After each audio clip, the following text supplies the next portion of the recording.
let's head over. I believe this game is in Atlanta, Charlotte. See, you're gonna have to correct me on this one. Clemson, Mercedes-Benz, yeah. Mercedes-Benz, Clemson is 13.5 point dogs against the Georgia Bulldogs. And CD and I have had this discussion multiple times about, what is Clemson going to actually be. But we know one thing, that Georgia is a top two team in college football across the board. Every position, there are no holes, no matter where you look. Not on the offensive line, not on the defensive line, not in that linebacker core, which is nuts. That secondary, despite some of those depth portal losses, they still have talent there. Of course, Malachi Starks, just to name one. They're loaded everywhere, right? And sure, you lose a wide receiver to maybe some off the field troubles in recent weeks, but you still have a good talented receiver. Maybe not a star, but I feel like it's kind of the same with Clemson's wide receiver room. I don't know if you have necessarily a star receiver that you can look for, like those star playmakers. I know, Chris, you're going to say Antonio Williams, but I don't know. This game is really interesting because I think Clemson's defense can keep them in this game. And we've seen Georgia offenses, while, yeah, sure, Georgia was top 5 in points per game, top six in yards per game, the top 20 in both rushing and passing attacks last year. They had a good offense last year, but sometimes it took them a little bit to get going in certain games, Looked at that Missouri game, looked at that Auburn game. So I'm interested to see what Clemson's defense kind of brings out there in the first half, and see if they can keep it close and maybe make something happen.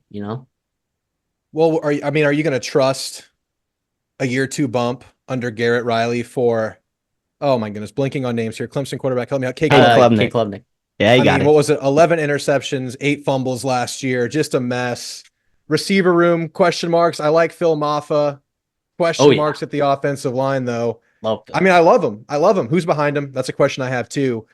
I just think they're banking on a huge leap at that quarterback position, and I don't know if it's there. Like I said, year two bump could be nice, but this Georgia defense, you lose a lot of players in that secondary, but they bring a lot back. They're too deep with 5-star talent and safety. They have talent everywhere. This is, typical Georgia reload. And yeah, they lose the big names on offense. They lose the McConkey. They lose the Brock Bowers. But Dominic Lovett was their best statistical receiver last year, I'm pretty sure. And, obviously McConkey was hurt. Yeah, he missed games. And so did Bowers. Both of them missed games. They were still good without those two guys. Exactly. Oscar Delp, amazing tight end, blocking tight end. Ben Urasek, one of the best tight ends in the Pac-12 on their team now. Fantastic. No one's talking about it. No one's talking about it. Exactly. They're going to have a stable at running back starting with Trevor Etienne. Is he healthy? He's healthy, right? Yeah, I believe so. I don't know why I thought maybe he wasn't. They are like 5 running backs deep. So if he does not play, I'm actually like the least bit concerned. You're looking at the Robinsons. They're loaded there. Not worried about that at all. So you're absolutely right to say that. Yeah. And another potential Joe Moore Award finalist, offensive line again. It's going to happen. It's going to be a typical Georgia team. I'm banking on it. I have them in the playoff. I have them winning the SEC. I don't think Clemson has a chance in this game, and I think Georgia's covering. Okay. Yeah, I think Etienne, he had that off-field issues. We're kind of waiting on if suspension happens, and I don't think it's going to happen. Yeah, It's way too late to announce one. But you also have Branson Robinson there, who we talked about earlier this year, who is a stud, who was hurt a year ago. But listen, I like Clemson, and I picked their over. I have a ticket for them to win the ACC. I feel pretty good about what they can do, after week one. It's just, I look at the matchup here, and I look at Georgia, and I look at Clemson, and I kind of see, if Georgia is an A- overall football team, a football team, then Clemson's a B+. Like everything that Georgia does, Clemson kind of does just a little bit worse. And I look at quarterback, wide receiver, you've got an inexperienced cornerback room, but talented. Everything I kind of see, like, it's just, I can't find edges. Like, I look for a chance for an upset. And like, where is Clemson going to exploit a matchup on Clemson's? Where's Clemson going to exploit a matchup on Georgia's roster? I'm sorry. Maybe if they're shutting down Carson Beck and that passing offense. I don't love the receiving room of Georgia. I love the depth. I love the upside with Humphreys and whatnot, but I don't think I love the elite high end guys. If you run into better than Clemson's receiver room. That's what I'm saying. That's my point. It's like anything, anything Georgia can do, Clemson can do just a little bit worse. So that's my problem. And then I look in the trenches too, and it's like maybe you find the edge if Georgia's interior guys aren't quite what they're up to being, a year ago or 2 years ago, 3 years ago, right back in their championship runs. It's a big question. I mean, there's a lot of storylines too here. Georgia's upset. They are pissed off after losing the SEC championship game, missing the playoffs, and you saw they took out their frustrations on Florida State. They've spent a whole offseason hearing about Ohio State, hearing about Caleb Downs going there, and all this other good stuff. Nick Saban retiring and how he beat Georgia and whatever.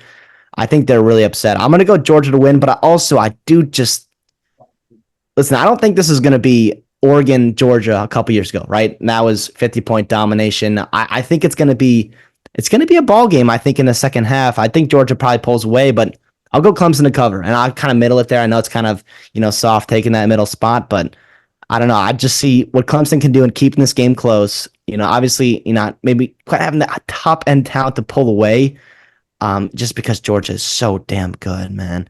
But obviously, yeah, you mentioned it, Drew. I'm excited to see how Klubnik does in year 2, what he can do against this defense in a hostile environment. Because yes, it's a neutral site game, but it's in Atlanta, right? It's not that far from Athens. Obviously, Clemson will travel, but I know the Bulldogs will as well. So. Yeah, I have a question for you guys on this game. I have this game about a 20-point win for Georgia. What is Matt Luke worth?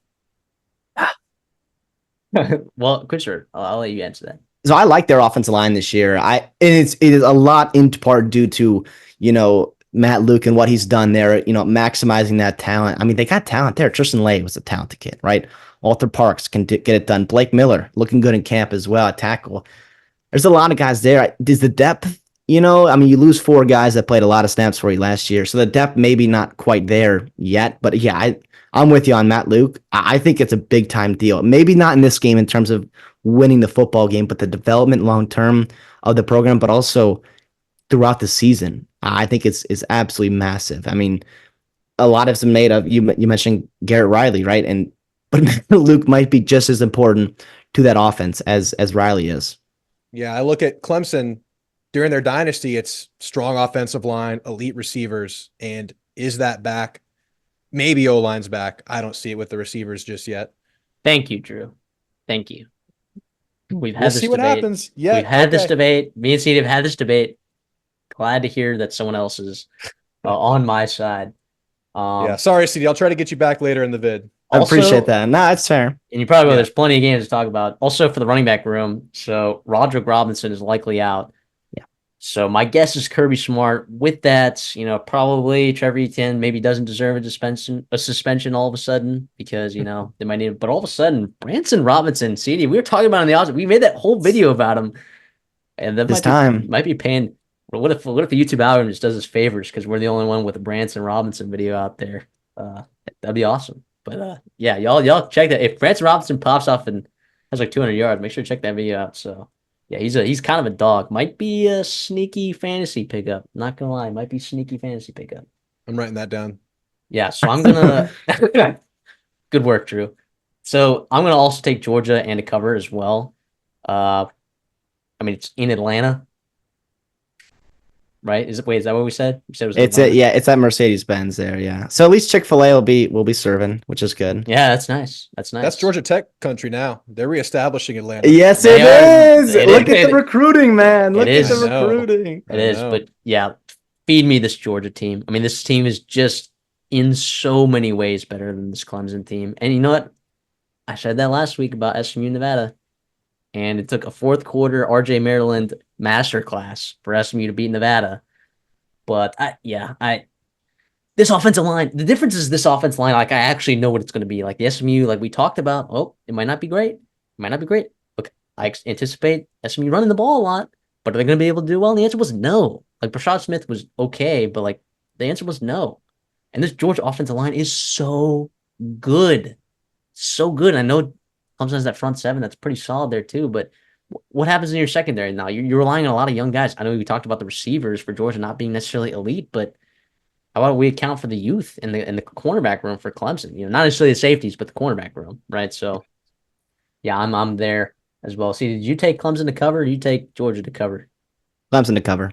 Okay. All right, see, we're fading you a little bit there. But Yeah, this is going to be an awesome game. I'll be tuned in. Let's move on now. I hope Clemson covers. I want a fun game. I mean, I want Georgia to get scared. I want to see it, but that's why you play the game. We'll see what happens. Dude, I look at that 11 o'clock window and I see a bunch of games that could be intriguing in the fourth quarter. So if that game's a blowout, I'm gonna change it over to a different channel. We're gonna talk about a team here soon, but I'm with you. Let's go Clemson, I think.